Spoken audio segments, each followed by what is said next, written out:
આમસભા. સમ્રાટ એટલે ત્યાંનો કિંગ, ત્યાંનો રાજા, જેને જાપાની ભાષામાં મિકાડો કહેવામાં આવતો. મિકાડો. જાપાનના સમ્રાટ પાસે વિશેષાધિકારની એટલે કે વીટો પાવર, નકારની સત્તા હતી અને એની પાસે સંપૂર્ણપણે તમામ પ્રકારની સત્તાઓ હતી. એ આમસભામાં ઉમરાવ સભાઓની અંદર કે ઉમરાવ સભા છે તો ઉમરાવ સભાની અંદર કોને એ નિયુક્તિ કરી શકતો કે જે સામંતો છે, જમીનદારો છે, જાગીરદારો છે, એની નિયુક્તિ કરી શકતો અને એ તમામને એમની મિલકતના આધારે, જમીનના આધારે નિયુક્તિ કરી શકતો. સમ્રાટને દેશના તમામ નીતિ નિયમો ઘડવા માટે જે આ બંને સભાગૃહો હતા એ સભાગૃહોની વાત માનવાની કે ન માનવાની સંપૂર્ણ છૂટ એટલે કે વીટોની સત્તા હતી. આમ છતાં સમ્રાટ એટલો ક્રૂર કે સરમુખત્યાર નહોતો કે કોઈની વાત માને. જો સમ્રાટે જાપાનના આ બંને ગૃહોની વાત ન માની હોત તો જાપાન આટલું પ્રગતિશીલ બન્યું જ ન હોત. કારણ કે જાપાનના સમ્રાટ પોતે જ પ્રગતિ ઈચ્છતા હતા. આટલી બધી વિશાળ સત્તાઓ હોવા છતાં પણ એ જાપાનની પ્રજા અને રાષ્ટ્રના ઉત્થાન માટે પોતાની તમામ કમર કસી હતી. તમામને નિયુક્ત કરવાની, પગાર, બઢતી કે બળતરફી કરવાની સમગ્ર સત્તા જાપાનના સમ્રાટને હતી. આ ઉપરાંત આમ સભાની અંદર જાપાનના તમામ નાગરિકોમાંથી જે વિશિષ્ટ પ્રકારના લોકો હતા અને આમ પ્રજા હતી જે વિશિષ્ટ ક્ષેત્રમાં નિષ્ણાત હતા એમની નિમણૂક 4 વર્ષ માટે કરવામાં આવતી હતી. અને ઉમરાવ સભા અને આમ સભા અને સમ્રાટ આ બધા એકત્રિત થઈ અને જાપાનની પ્રગતિ માટેના નવા નવા ધારાધોરણો, કાયદાઓ, નિયમો ઘડતા હતા અને ક્યાંય રૂકાવટ આવે તો એને ફેરબદલ કરતા હતા. કારણ કે જાપાનની પ્રજાએ જ નક્કી કર્યું હતું કે જાપાનની જૂની રીત રસમોને આપણે નાબૂદ કરવી છે અને જાપાનને આધુનિકતાના રસ્તે લઈ જવું છે. એટલે જાપાન પ્રગતિ તરફ આગળ વધી શક્યું. અને સાથીઓ, જે દેશનું બંધારણ આટલું સ્પષ્ટ હોય, જે દેશના કાયદાઓ એટલા મજબૂત હોય અને કાયદાનું પાલન કરનારી પ્રજા સ્પષ્ટ હોય, નીતિમત્તાવાળી હોય અને રાષ્ટ્રપ્રેમી હોય, એ રાષ્ટ્રને પ્રગતિ કરતાં કોઈ રોકી શકે નહીં. કરુણતા મિત્રો, આપણે જાપાનની વાત કરી રહ્યા છીએ પણ સાથે કરુણતા આપણા દેશની પણ સાથે સરખાવીએ કે આપણો દેશ વિશ્વમાં બીજા નંબરની વસ્તી ધરાવતો હોવા છતાં પણ આજે આપણે જાપાનની નજીક પહોંચી શક્યા નથી. એના કારણ આપણે બધા સમજી શકીએ છીએ કે આપણા દેશમાં બંધારણ એટલું મજબૂત છે, કાયદાઓ છે, પણ કાયદાના પાલન કરવામાં આપણે આંખ આડા કાન કરીએ છીએ. મિત્રો, જો જાપાન એક મુઠ્ઠીભર દેશ છે, નાનકડું રાષ્ટ્ર છે, ભારત કરતાં કેટલું નાનકડું છે, આપણે કહીએ તો ગુજરાત જેટલું જ છે, અને છતાંય જે વિશ્વમાં એણે પ્રગતિ કરી છે. મિત્રો, જાપાન જેટલી આપણે પ્રગતિ કરવી હશે તો આપણે દિલથી, હૃદયથી આપણા દેશના કાયદાઓને સન્માન આપવું પડશે. કોઈ કહે ને આપણે કાયદાનું પાલન કરીએ એ નહીં, પણ આપણી જાતે જ કાયદાનું પાલન કરીએ, આપણા રાષ્ટ્રના બંધારણને આપણે જ માનને સન્માન આપીએ તો ચોક્કસ આપણે જાપાન જેટલી ઝડપથી જ પ્રગતિ કરી શકીશું. અને આવનારા સમયમાં આપણી સરકારો, આપણા નેતાઓ અને આપણા જે વિદ્વાન લોકો છે, ચિંતકો છે કે આપણું ભારત વિશ્વ સત્તા બને, પણ વાતોમાં નહીં. તમે તો યુવાન વિદ્યાર્થી મિત્રો છો, કારણ કે ભારતનું ભાવિ આપણા હાથમાં છે. જાપાનને અમે અત્યારે જાપાનની ચર્ચા કરી રહ્યા છીએ, સાથે સાથે એક દુઃખ પણ થાય છે કે જાપાનની જેમ આપણા દેશને કેમ ના લઈ જઈ શકીએ. તો એક અધ્યાપક તરીકે, એક ઇતિહાસના વિદ્યાર્થી તરીકે હું આપણે વિનંતી કરું, અને આપ જે યુવાન વિદ્યાર્થી છો, આવનારા ભારતના ભાવિ આપણા હાથમાં છે. તો જાપાનની જે વાત અમે રજૂ કરી રહ્યા છીએ એને હૃદયમાં અને મસ્તિષ્કમાં ઉતારી અને આગળ વધજો. તો મિત્રો, આગળ આપણે જાપાનની વાત કરીએ કે જાપાને શિક્ષણ ક્ષેત્રે પ્રગતિ કરી. તમે જુઓ, કોઈ પણ દેશની શકલ, એનું ચિત્ર, એનું ભાવિ દ્રઢ નિર્ધાર કરવાનું જો કોઈનીમાં જોરદાર તાકાત હોય તો એ છે શિક્ષણ. જાપાનની અંદર સમ્રાટે અને એની બંને ગૃહોએ નક્કી કર્યું કે જાપાનને એક નવું શિક્ષણ આપવું. પણ કેટલાક, મેં અગાઉ પણ વાત કરી, શાહ સાહેબે પણ વાત કરી કે કેટલાક લોકોને, જે રાષ્ટ્રના લોકો હોય ને, એ લોકોમાં 2 પ્રકારની વિચારધારા ધરાવતા, એક જૂનવાણી હોય અને બીજા આધુનિક વિચારધારા ધરાવતા હોય. આપણા દેશની પણ એક વાત કરીએ, જ્યારે રાજા રામ મોહન રાયે આધુનિક શિક્ષણની વાત કરી હતી મેકોલોની સાથે, ત્યારે આપણા ભારતના કેટલાક રૂઢિચુસ્તોએ એનો જોરદાર વિરોધ કર્યો હતો. પણ જો એ રૂઢિચુસ્તોનો વિરોધ ન ચાલ્યો અને ભારતમાં અંગ્રેજી કેળવણીની શરૂઆત થઈ અને એના કારણે ભારતમાં ધીરે ધીરે જે લોકોએ અંગ્રેજી કેળવણી લીધી, અંગ્રેજી કાયદા, રીત, રસમ વિદેશમાં ભણવા ગયા અને ત્યાંના લોકશાહીના વિચારો, એ ખ્યાલ ભારતમાં લાવ્યા અને પછી એમને લાગ્યું ખરેખર આપણો દેશ, આપણી જન્મભૂમિ, આપણી માતૃભૂમિ, આપણું બધું જ આપણું ઉદ્યોગ ધંધા ખેતી જમીન જાયદાદ આપણી અને આપણે ગુલામ બની ગયા. ગુલામીની ભાવના, ગુલામી શું છે એ વિદેશના શિક્ષણથી ભારતીય લોકોને ખ્યાલ આવ્યો અને પછી એ જ ભારતીય લોકોએ અંગ્રેજોના વિરોધની અંદર ચળવળ કરી અને ભારતને આઝાદી અપાવી. તો મિત્રો, જાપાનમાં પણ આવો એક વર્ગ હતો કે વિદેશી શિક્ષણનો વિરોધ કરતો હતો, પણ જાપાનના સમ્રાટ અને આધુનિક વિચાર ધરાવનારા લોકોએ વિદેશી શિક્ષણને આવકાર્યું.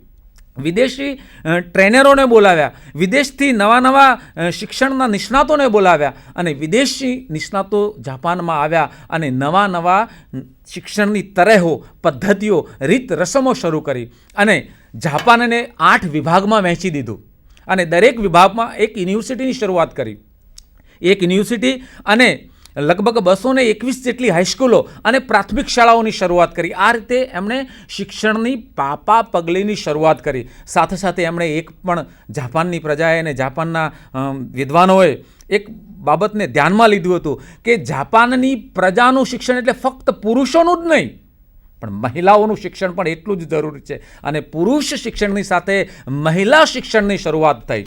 મિત્રો, આપણા દેશમાં આજે પણ પુરુષોને એટલે કે જે જેન્ટ્સનું શિક્ષણ છે એની કમ્પેરિઝનમાં મહિલાઓનું શિક્ષણ ઓછું છે, પણ જાપાનમાં શરૂઆતમાં જ મહિલા શિક્ષણની વાત કરવામાં આવી અને મહિલા શિક્ષણ માટે મહિલા સ્કૂલો અને યુનિવર્સિટીઓની સ્થાપના કરવામાં આવી અને એ રીતે ત્યાં શિક્ષણની શરૂઆત થઈ. અલગ અલગ પ્રકારનું શિક્ષણ લેવામાં આવ્યું. એન્જિનિયરિંગનું શિક્ષણ હોય, શિલ્પ અને સ્થાપત્યનું શિક્ષણ હોય કે મેડિકલનું શિક્ષણ હોય, એના માટે અલગ અલગ પ્રકારની સ્કૂલો અને કોલેજોની સ્થાપના કરવામાં આવી અને એ રીતે વિદેશી સહાયથી વિવિધ પ્રકારની શાખાઓની ત્યાં શરૂઆત થઈ અને અલગ અલગ ક્ષેત્રના અલગ અલગ નિષ્ણાત યુવાન વિદ્યાર્થીઓને તૈયાર કરવામાં આવ્યા અને એ વિદ્યાર્થીઓએ પોતાના રાષ્ટ્રમાં તો શિક્ષણ લીધું, પણ સાથે વિશેષ શિક્ષણની ભૂખ જાગી તો એ લોકો વિદેશમાં પણ ગયા અને સરકારે એમને ભરપૂર ખૂબ સહાય કરી અને એ વિદેશમાં જઈને પણ ઉચ્ચતમ પ્રકારનું શિક્ષણ લઈ આવી અને પોતાના રાષ્ટ્રની ઉન્નતિમાં જ જાપાની લોકોએ એનો સહયોગ આપ્યો અને આ રીતે શિક્ષણ ક્ષેત્રે જે એમણે પગલાં લીધા એની કારણે જાપાનની શિક્ષણ ક્ષેત્રે જોરદાર પ્રગતિ થઈ.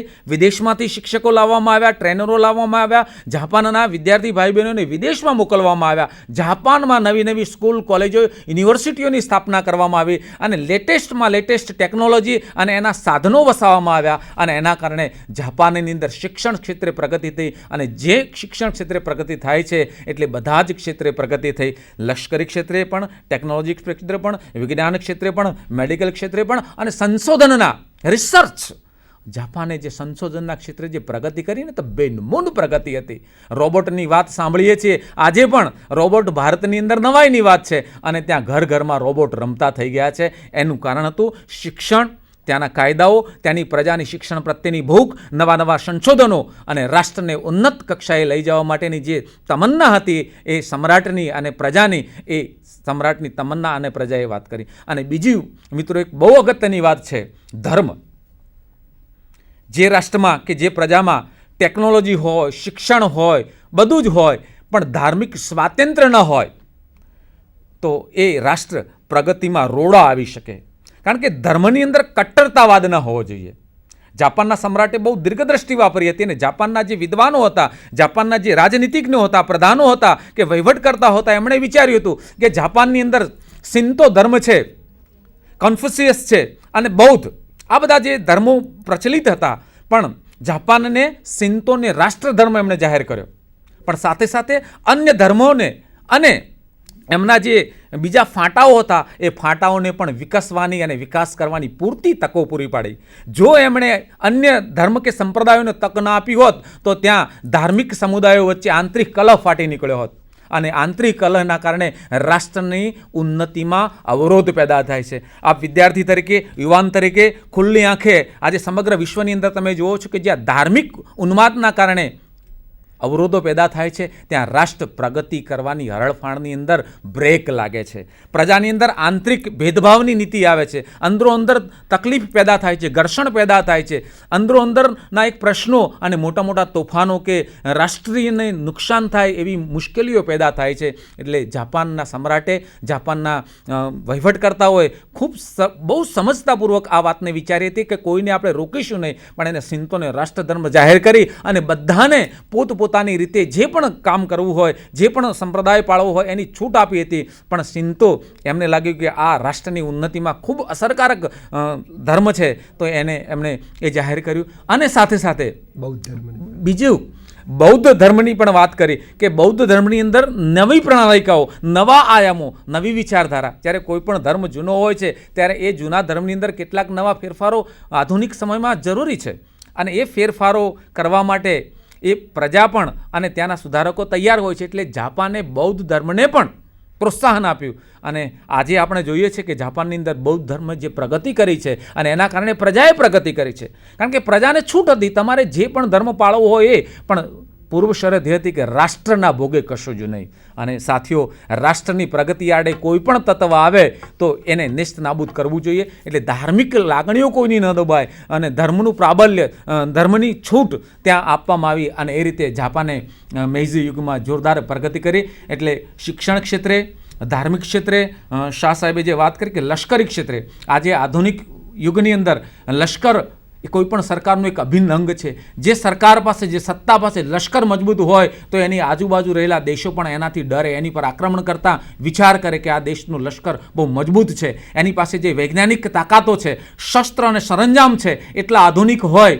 આજના સમયમાં તો આપણે જાણીએ છીએ કે પ્રક્ષેપાત્રો જે છે, મિસાઇલ્સ છે, જે એન્ટીકોન્ટિનેન્ટલ એટલે કે આંતરખંડીય, એક ખંડમાંથી એક તમે સ્વિચ કે બટન દબાવો તો આ ખંડમાંથી બીજા ખંડમાં જેની મિસાઇલ દાગાય અને ત્યાં તહસ નહસ થઈ જાય. અણુબોમ્બ, હાઇડ્રોજન બોમ્બ અને હવે તો બાયોલોજિકલ વેપન્સની નવી શોધ જાપાનમાં સતત થઈ રહી છે. જાપાન પાસે એટલા બધા પ્લાન્ટ્સ છે, એટલી બધી નવી નવી ટેકનોલોજીસ છે કે આજે સમગ્ર વિશ્વની તમામ સત્તાઓ, અમેરિકા હોય, જર્મની હોય કે ઇંગ્લેન્ડ હોય કે રશિયા હોય કે ચીન હોય, એ જાપાનની તરફ એણે દ્રષ્ટિ માંડવી પડે છે. જાપાનથી ચેતતા રહેવું પડે છે. જાપાનને કોઈ અવગણી શકે એમ નથી. એટલે મિત્રો, ઓવરઓલ ચિત્ર જોઈએ તો જાપાને એના શરૂઆત 16મી સદી, 17મી સદી, 18મી સદી આમ ક્રમશઃ જેણે એને પ્રગતિ કરી, એક સામંતવાદી યુગમાંથી, જમીનદારી યુગમાંથી અને નાના નાના જે જૂથો હતા એમાંથી એણે એક પછી એક પ્રગતિ કરી અને જાપાનમાં મેઈજી શાસન આવ્યું. અને મેઈજી શાસને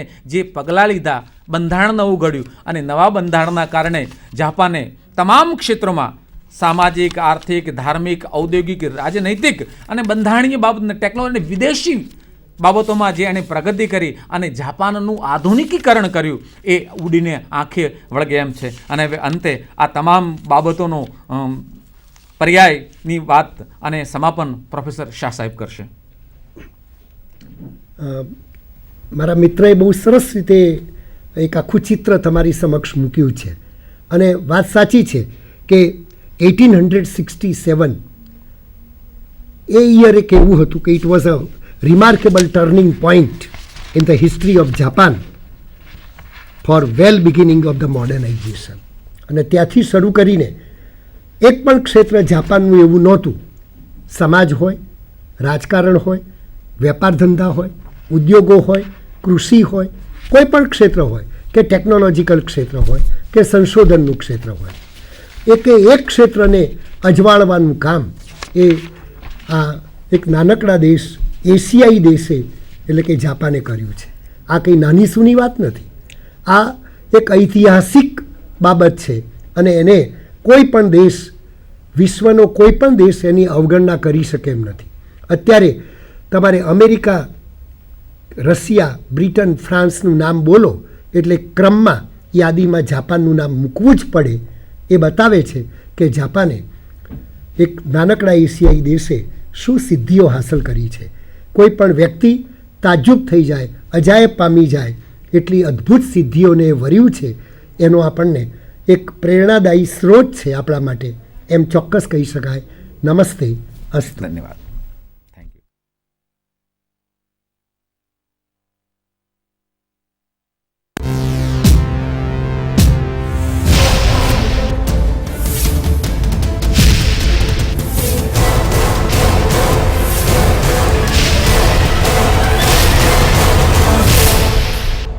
Sandhan